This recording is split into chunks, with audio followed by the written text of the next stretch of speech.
The Answer by Vernon Howard. Letter 4. Dear, yes, the understanding of time and non-time is essential to seeing how life operates in reality, so I will give you the fundamentals. Time does not really exist, for everything really exists only in eternity, which is the same as saying that all exists only right now as a point of awareness. But to understand non-time, you must first study time, which we will now do. Time is imagined by the intellect. That is, you think the word time and the word days and the word years, and the very thinking and labelling seems to create what you thought about and talked about. But thoughts about time are only thoughts about time. As the mind moves from one thought to the next, the mind says, time has passed because I first thought about my garden and next I thought about my car. The mind has now compared two thoughts, placing one thought first and the other thought second, and then believes that time has elapsed between the two thoughts. The intellect can only wrongly create time because it operates in the opposites of speaking of last year and next year and of January and December. The intellect is unable to see that it creates time any more than a sleeping person sees how he creates dreams.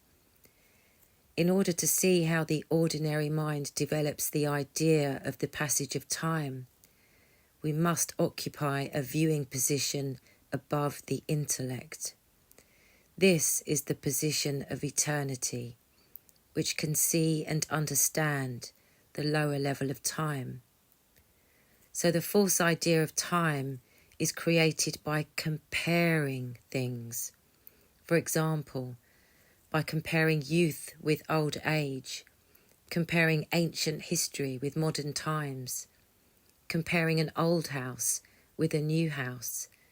There can be no time without comparison, without setting two items next to each other at the same time and seeing their differences.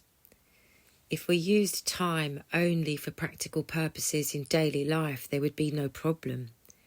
We do need the mind's power of comparison in order to have dinner at 6 instead of 8, or to plan to be in Florida on Friday instead of Saturday. So the ability to apparently create time is a perfectly legitimate function of the mind which operates in dualism, in opposites.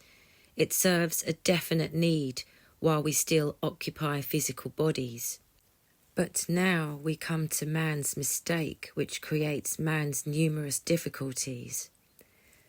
Because the mind of most people is undeveloped, immature, it does not understand itself, just as a small child has no idea of how and why he thinks this way and that. In his immaturity, man's mind creates two artificial items which he takes as real. These two items are time and his belief that he possesses a personal and separate self. You should remember these two connections, for they will reveal great secrets to you, and we will start with some of them right now. The belief that we possess a personal and separate self is called egotism, self-conceit, self-centeredness, sickening vanity. When egotism and the false belief in time come together, they create a horrible explosion, like fire meeting gasoline. The individual now thinks he must employ time to keep his existence going, never seeing that his personal existence in time is the cause of all human problems and sorrows. One accurate description of human hell is a man's frantic misconception that he must, by his own personal efforts, keep himself alive and well. He employs time to do this in 1,000 different ways. He comforts himself, well, tomorrow will be better than today. He tries to convince himself, I will get a fresh start in life by changing my employment and my residence. His basic nature never changes by employing these stunts, for all he really does is to switch from one time idea to another time idea. His hell consists of the very dim realization that old ideas can only produce old feelings, feelings of futility and despair. He faintly senses that switching from point A in the desert to point B in the desert is a horizontal journey, not a vertical journey. Only self-investigation and self-honesty can show him what he is doing against himself, which could then lead him toward true action, toward a journey which takes him out of himself and therefore out of time. True action is any action that leads you away from time thinking, time feeling, time living. A divided mind, a mind not guided by higher understanding, resists all efforts to dislodge its tyranny over the man or woman.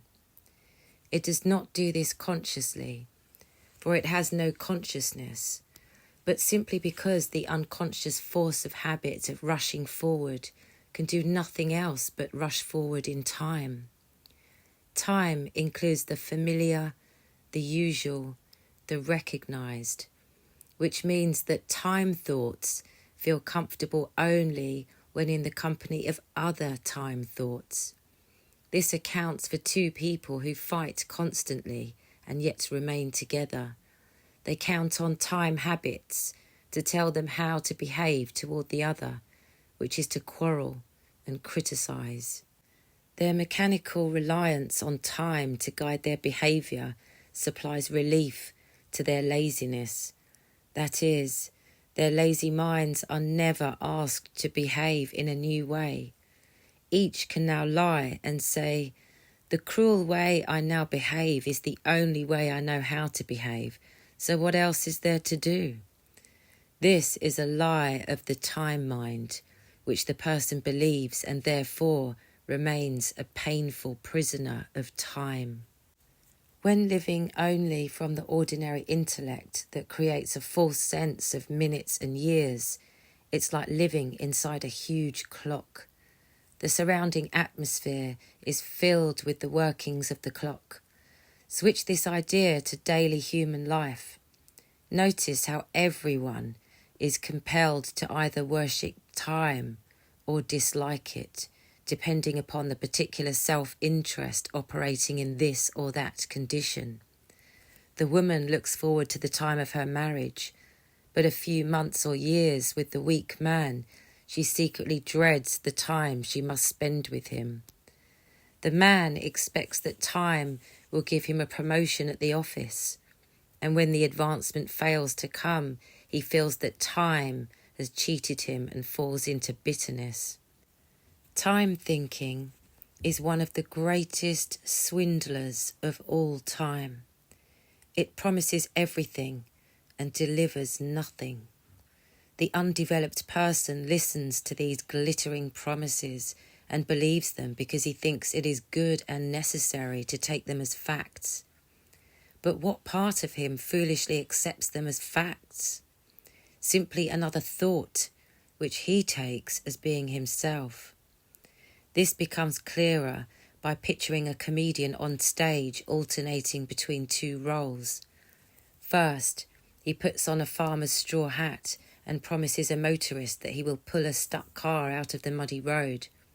The motorist gratefully gives the farmer $10.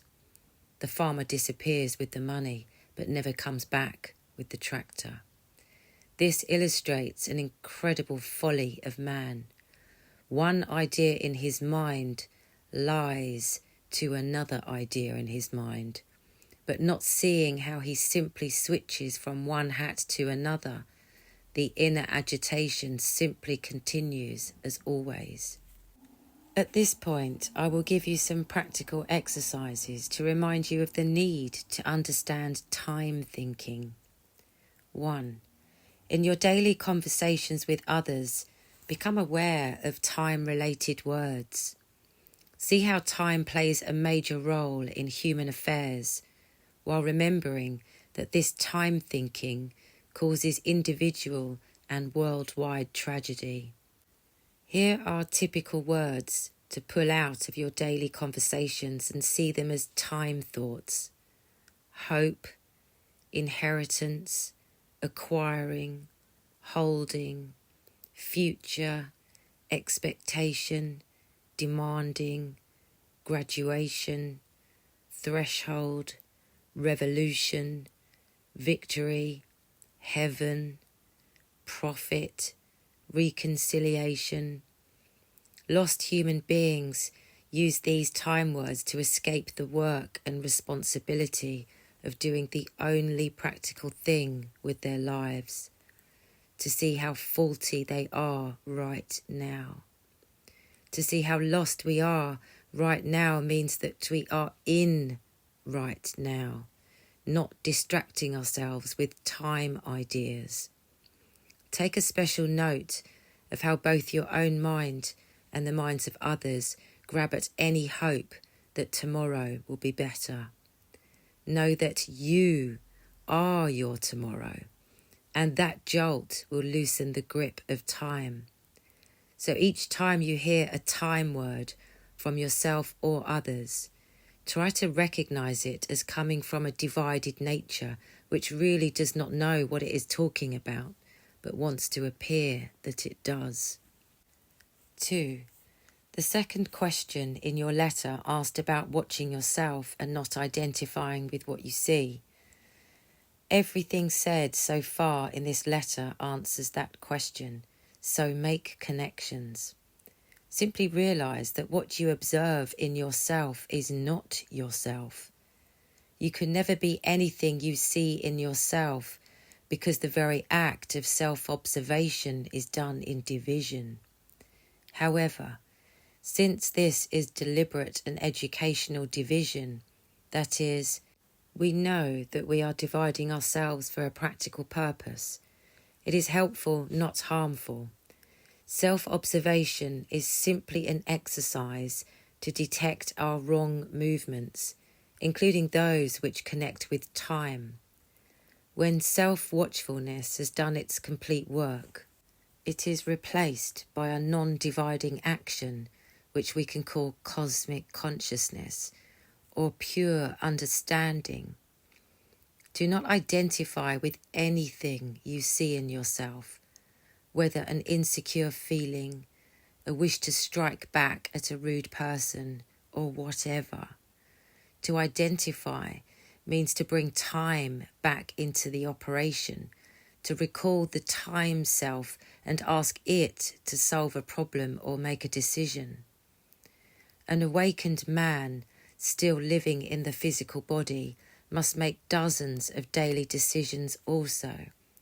But he, as a time person, never makes them, because he has escaped time, is above it. Then how does he decide anything? Since he himself is not part of the so-called problem, his higher intelligence shows him what to do or not do in this or that condition. It can never be a problem in time for him. Therefore, the result of his conscious decision is always good and right. Higher intelligence can never act wrongly, can never act against itself. Only a man hounded by time feelings can injure himself. 3. Place your right hand out in front of you at the right side of your body. Slowly move it from the right-hand side to the left. How long did it take? Perhaps 2 or 3 seconds. Your intellect says this because it lives in time and can only express itself in terms of time. Its very saying of 2 or 3 seconds creates the idea of time, which is then taken as a definite reality. This is a very advanced lesson, which I will summarize. A. Time is an idea. B. The false self includes time in its role-playing as one of its costumes. By understanding the non-existence of time, we free ourselves from all its delusions and anxieties. Sincerely, Vernon.